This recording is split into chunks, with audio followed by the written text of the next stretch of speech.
জামালপুর শহরের সিংহজানি বহুমুখী উচ্চ বিদ্যালয়ের মাঠে অনুষ্ঠিত গণসমাবেশে বৈরী আবহাওয়া উপেক্ষা করে বিপুল সংখ্যক নেতাকর্মী উপস্থিত ছিলেন।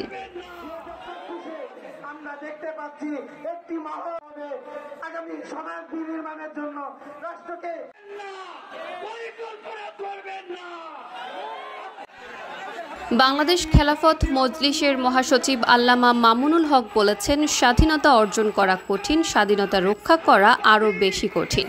তিনি বলেন, স্বৈরাচারী শেখ হাসিনা দেশের মানুষের ভোটের অধিকার কেড়ে নিয়েছিল। শাপলা চত্বরে হেফাজতে ইসলামের আন্দোলন ও বৈষম্য বিরোধী ছাত্র আন্দোলনে গণহত্যার বিচারের দাবি এবং নৈরাজ্যবাদ প্রতিরোধে তিনি বৃহস্পতিবার সকালে বাংলাদেশ খেলাফত মজলিস জামালপুর জেলা আয়োজিত গণসমাবেশে প্রধান অতিথির বক্তব্যে এসব কথা বলেন।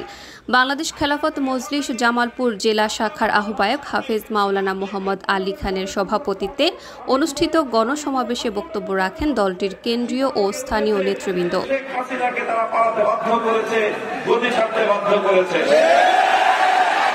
বহু শহীদের রক্তের বিনিময়ে অনেক ত্যাগ আর কোরবানির মধ্য দিয়ে অবশেষে 2024 সালের 5ই আগস্ট বাংলাদেশ দ্বিতীয়বারের মতো স্বাধীনতা অর্জন করেছে এবং ফ্যাসিবাদ মুক্ত হয়েছে বাংলাদেশ।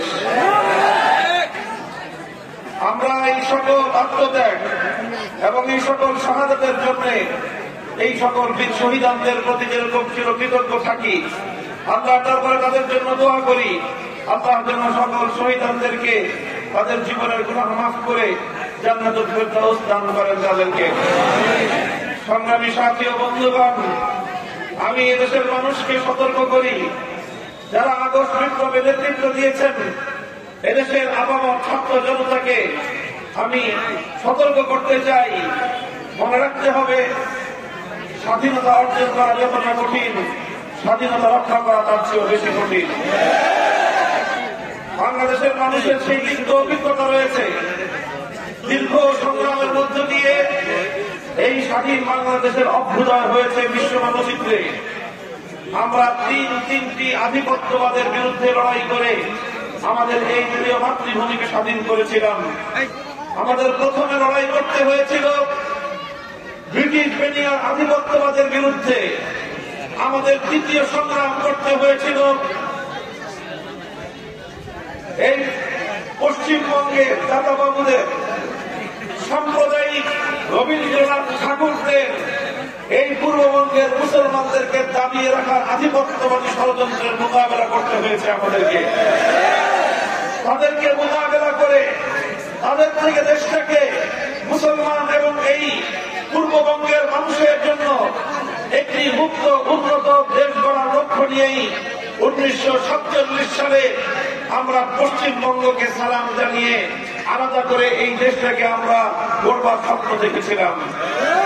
আর সর্বশেষ আমাদেরকে লড়াই করতে হয়েছিল পশ্চিম পাকিস্তানের খান পাঠানদের বিরুদ্ধে, যাদেরকে আমরা মনে করেছিলাম মুসলিম ভাই হিসেবে তারা আমাদের সঙ্গে ভ্রাতৃত্বের আচরণ করবে, কিন্তু তারা আমাদেরকে বলতে চেয়েছিল আমরা তাদের গোলাম, তারা আমাদের প্রভু।